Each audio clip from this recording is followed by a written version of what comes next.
Greetings, fellow gamers. LMS Alucard here with Ambivalent Gaming, and welcome to episode 2 of What Would Alucard Do? Here we discuss loadouts, strategies, philosophies, and so on when playing various games, but primarily focused on Destiny 2. Before we get going, make sure you punch the like button and subscribe. Every little bit helps us out. Today we'll be looking at the loadouts I use for all Master Vault of Glass encounters, including outside plates, as well as the pros and cons of each build. I may also use the same loadouts for Legend VOG, but I tend to mess around in Legend to try and keep things interesting. Before I get into which weapons, armor, and subclasses I use, a few basics across the board. I will always try to hit 100 resilience, have applicable ammo finders and scavengers, and will often run sniper resistance with melee or concussive mods. Disclaimer, I do not have all exotics unlocked, especially on my alt classes, nor do I have all known god rolls for weapons or armor stats.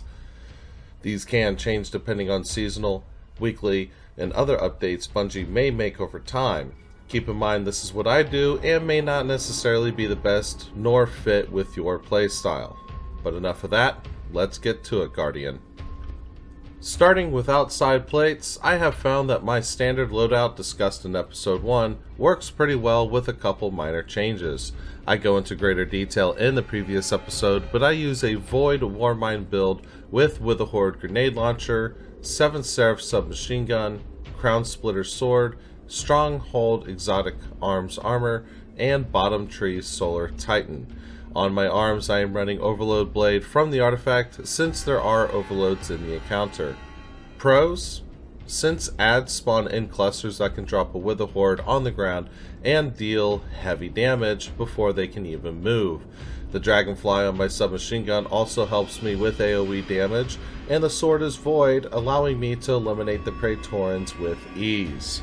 Of course, I have Overload covered, so I can deal with any champion here, and a combo with a Horde and Heavy Crown Splitter attack on the Cyclops will kill it efficiently and quickly. My super allows me to quickly catch up on adds should we fall behind, and can greatly assist other plates in doing the same. Cons: no ranged attack, so unless I angle my Wither Horde correctly, I have to be in close range to help with other Cyclops, and not able to stun Overload champions from a distance. I can therefore sustain heavy damage if not careful, and, again, cannot help other plates without being in close range. Bottom line, this works effectively and allows me to bounce around. Moving on to confluxes, again I will run Bottom Tree Solar Titan with the Void Warmind build, with a Horde and a sword, usually Solar Scar with chain reaction to help with ad clearing.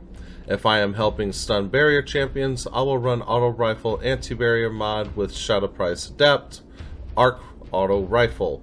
Otherwise, I will stick with 7th Seraph. For armor, I continue to use Stronghold while running Passive Guard on my class item and at least one concussive dampener on my chest piece. Pros: either energy weapon I use is Arc, which allows me to deal with the Harpies, no problem. And since my Shadow Prize has Disruption Break as a perk, my Wither Horde can do more damage to the adds when I break their shields. Solar Scar can hit from a distance with its heavy, keeping me in a safer position, and it can help burn down any Vex that is sacrificing. The Chain Reaction perk can further help clear multiple adds at once while generating Warmind cells. Super is great at catching up on adds as well. Cons: I have to hit my distance shots, else effectiveness goes way down. It's easy to run out of sword ammo if I'm careless with the heavy attack, and same with my Wither Horde ammo. Also, for me to burn down a Wyvern requires me to be in melee range. Finally, the super cannot effectively burn down a Wyvern if time is of the essence.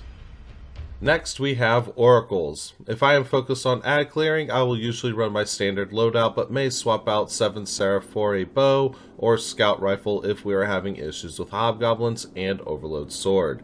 Otherwise, if I am focused on Oracles and hobgoblins, I will run Ignition Code with blinding nades, Arsenic Bite arc bow with explosive head and Overload mod, and Xenophage exotic heavy machine gun. I may swap out from Void Warmind to Charge Light, but I will make sure to have Wrath of Rasputin, as Xenophage is considered explosive solar damage. Pros: standard loadout will prevent ads from becoming a problem in my area and can help with the adjacent one. Super is fantastic for clearing ads and playing catch-up. If running the Xenophage loadout, I can instantly kill the oracles and any hobgoblins while still helping with ad control with the blinding nades. Cons: standard loadout is not helpful for hobgoblins. Xenophage loadout is slow at killing overload champions and can run out of ammo fast if not careful or fire team is not able to help. Now, my Templar loadout. If there are only 1 or 2 titans, including me, I will run top tree Void with Saint 14 Helm, otherwise I am running middle tree Arc with Kuros the Falling Star. Given the buffs for fusion and linear fusion rifles, I will run Threaded Needle and Cartesian Coordinate with Witherhoard as a bonus. Since my Witherhoard and Threaded Needle are auto-loading, I can swap between them and only worry about reloading Cartesian. After that, I run double fusion loader, at least 1 concussive dampener, particle deconstruction, and focusing lens on the class item. Pros: extremely high damage and even better with Thunder Crash. Able to nearly constantly shoot to do damage, never run out of ammo. Cons: really? Depends on your strat, but loadout is terrible at dealing with ads effectively. However, if your fire team damage is high enough, that should not be a concern. That brings us to the Gatekeeper. I definitely run my standard loadout here, but as stasis instead of solar, so I can buy the fire team time by freezing the Praetorian and running Overload mod. It is also better for near wipe moments and preventing them in this encounter. Pros: easy to stay on top of ad clearing inside and out of portals. Wyvern can be disoriented, which allows me to damage it freely without worry.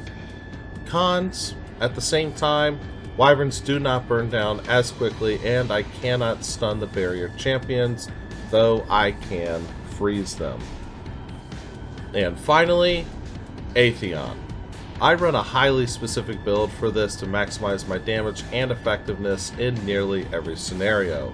I run Hung Jury Adept with Adept Big One Spec to deal with ranged ads and oracles. Salvager's Salvo with Demolitionist and Vorpal for boss damage and ad clearing. 1000 Voices or 1k for heavy boss damage. I almost always can run as Thundercrash Titan with Kuros for that extra damage. I have Precise Oracle Disruptor on my raid armor to help with oracle damage. Taking Charge and High Energy Fire. Fusion Reserve to get another 1k shot and Concussive Dampener to help against boss damage. And of course, Particle Deconstruction and Focusing Lens. Pros: I can deal damage per phase in excess of 1 million damage, oftentimes even more. I have weapons needed to deal with any and all ads and able to stay on top of them. Salvager's Salvo is also a great second option for damage using Pulse Grenade and Demolitionist. Cons: ammo economy is not the best and can be a struggle sometimes, especially if the encounter goes multiple phases. 1k is explosive damage and people like to move in front of me while I am shooting. So then this happens. We don't know yet. That's the right fucking move. You did it. Well, how many? Or they will drop a barricade in front of me, so then this happens. And somebody put a barricade in the middle of damage phase. Though to be fair, damage phase was actually over in that clip. So that'll do it for us today. Got a build you use? Questions about mine? Feel free to drop a comment below. Also, be sure to check us out on Twitch. We have folks that stream regularly, providing you with fresh content almost daily. Links in the description below. Until next time, game on, brethren.